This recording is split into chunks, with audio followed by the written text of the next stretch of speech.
it's impossible for us to talk about Lashon HaKodesh without discussing a famous debate between the Rambam and the Ramban as to why what we call Hebrew is called Lashon HaKodesh.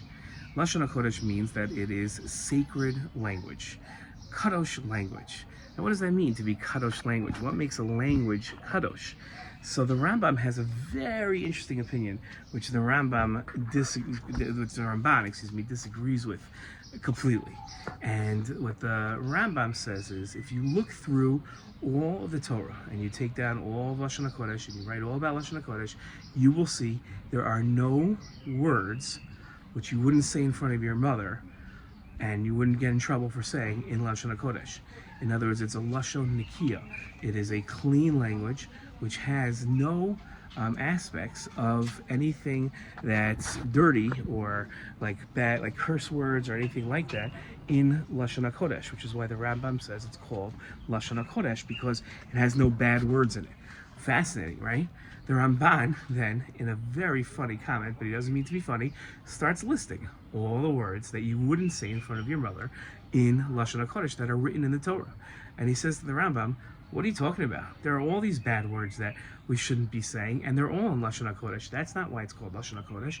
It's called Lashon HaKodesh because all of Nevuah, all of the prophecy, all the times that Hashem spoke to somebody, that was in Lashon HaKodesh, and it was taught by the Navi to other people in Lashon HaKodesh.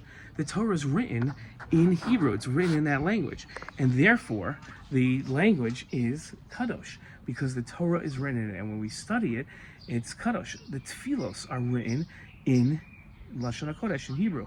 So that's why it's Kadosh, because that's the language that we use to talk to Hashem, and the language that Hashem talks to us in is that language, and that's what makes it Kadosh. It's set aside for something special.